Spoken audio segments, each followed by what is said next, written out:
Good morning, Limitless crew. Happy Thursday, Q&A day, and I've got 5 questions, and we are going to dive right in. First one being, should I be increasing reps or weight or both? And so this is a question surrounding progressive overload, which is what you should be aiming to do. My puppy's trying to get on my trampoline behind me. What you should be aiming to do to gain strength and see progression in your workouts and, of course, your body composition. Now, I believe that you should be eventually increasing both, but there's only so many reps that I want you doing. Typically, depending on the exercise, you are going to be working in the 8 to 12 rep range, and that's been specified in your workouts. So if you can do your max amount of reps asked of you in your workouts, then it is time to increase the weight. And I hope that that makes sense. If you increase the weight and you are below the rep range that I'm asking of you, that's completely okay. That is okay. I would much rather you increase your weight than do a ton of reps. I hope that that makes sense.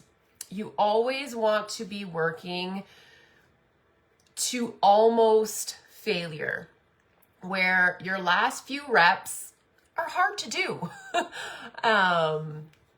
Where you're dialed in, you're thinking about what you're doing, you're concentrating on what you're doing. If you are going through your workout, going through the motions and thinking about the laundry that's piling up or your list of to-dos for the rest of the day or whatever it might be, you're likely not working hard enough. I want you obviously to work smarter, more efficiently, and a lot of your workouts have 2, maybe 3 sets. If you have 2 sets of an exercise, because we're trying to condense the time that you are ultimately working out, like I want you to make every rep, every set count in that 20 to 30 to possibly 45-minute workout if that's what you have the time to ultimately do. So I hope that that answers that question. All right, next, are there certain foods that I can incorporate to eliminate sore joints? So I'm going to come at this from a bit of a different angle. What can we eliminate to prevent sore joints? I don't think it's, of course, there's anti-inflammatory foods like whole foods. And I talk about this so often. Cut the processed food, cut the packaged foods, cut the like frozen foods. And I'm not talking fruits and vegetables, but like pre-made burgers or we went to Costco yesterday and it's just like aisles of all this processed food. If you cut that, stick to the perimeter of the grocery store. Eat grass-fed meats and salmon, and I had a list here. Vegetables, fruits.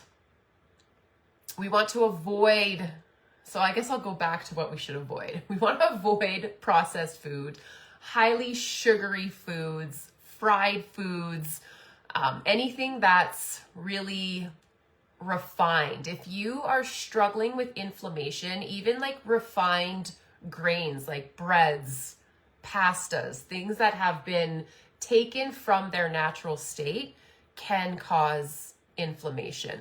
And we can go as far as even saying organic versus non-organic. Not that we need to be buying absolutely everything organic, but the quality of our food, unfortunately, is not great. The quality of our soil is not great. a lot of our crops are just being sprayed with crap, pesticides, herbicides, something called glyphosate. And these are all things that are unfortunately causing a lot of inflammation. So removing these inflammatory foods, processed foods, sugars, highly refined foods. I think I'll do a live on this. Actually, I did a live on whole versus non-processed foods in my free community last week. So if you haven't watched that live or you're not in that Facebook group, then send me a message and we can get you added in so you can watch that. But I'll just keep it super simple. Single ingredient, non-processed foods is where you're at. Olive oil, avocado oil, coconut oil, meats, vegetables, fruits, all anti-inflammatory foods.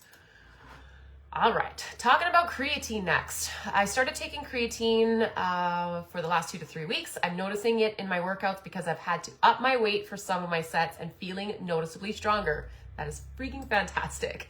I'm just feeling like it's making me retain water or feel a little puffy. Is that normal? Completely normal. Creatine, and our body produces creatine naturally. But as we age, it is incredibly beneficial. It helps with recovery. It helps with muscle growth, muscle building.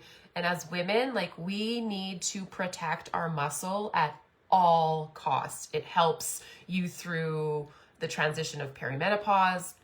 Menopause, of course, it helps with keeping you strong. It helps with bone density, but it can create more of a fullness in your muscles. Basically, your muscles hold on to more water and it brings in more nutrients for them to recover. So you will feel like your muscles are slightly fuller, if that makes sense. So you might feel a little puffy. Will that decrease? Yes, it will decrease.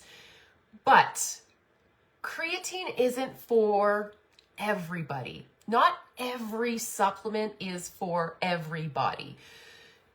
And I've had another client who started taking creatine and her periods were awful on creatine. We cut the creatine, things were back to normal. So it's a little bit of a trial for people, but I would definitely stick it out for a good 6 weeks, if not 8 weeks, to see how your body responds. 2 to 3 weeks on creatine, like, that's when it actually just starts doing its thing. So give it a bit of time, but of course, like in this client's case where her periods were just like not good, we cut it out and, you know, things were great. But a little water retention isn't a bad thing. Does not mean you're gaining fat. You are actually building more muscle, which in the long run is going to be hugely and highly beneficial to you. And the same thing happens with carbs, ladies. And that's why, you know, people on keto or people that cut carbs, like, oh my God, I lost so much weight. You lost weight. You lost water weight. You didn't necessarily lose fat. So again, there's the difference of course, the scale and just weight versus fat. So I hope that makes sense. All right. Next, how do we substitute parts of workouts if we want to do the workout at home versus the gym? Just to make sure we are working the right muscle areas, if that makes sense. So this is a little bit tricky. Obviously, a lot of the exercises you can do at the gym versus at home and vice versa, except if you are using machines. So things like a leg press, for example. If we are bending our legs and extending, what does that mimic? A squat. So you would replace that with a squat. If you are doing a leg extension, so you're sitting on You like my demonstration? Sitting on a bench, you're extending your quads, you're extending your quadriceps.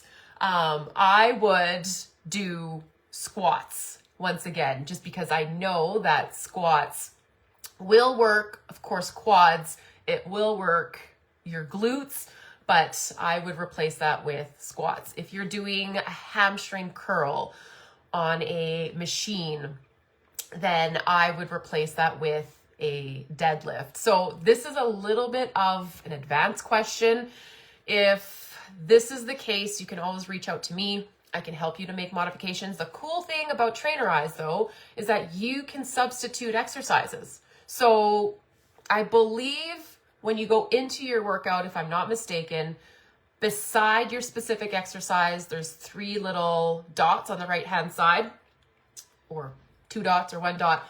If you select that, it'll pull up a library of exercises, and then typically similar exercises are like towards the top of that drop-down menu. So then it's much easier to then switch to a dumbbell exercise, or depending on even the equipment that you have at home, right? It's a bit of a tricky question to ask because I know that not everybody has the same equipment. If you have barbells versus a bench versus a squat rack at home versus cables, it's going to be a lot different than somebody who just has dumbbells.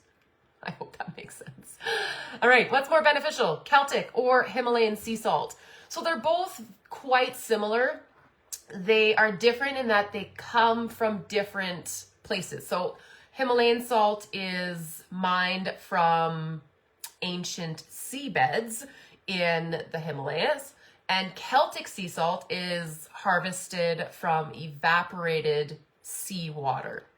So they are both, of course, a salt, a natural salt. They both have essential minerals in them: potassium, calcium, magnesium, sodium. The amounts of those minerals might vary slightly, but personally, I kind of go back and forth. We have pink salt, we have fine pink salt, and then we have a coarse Celtic sea salt. If you use one versus the other, you're getting the benefits that you ultimately want from those salts. So that is it. Have a fabulous day, and I'll be back next week.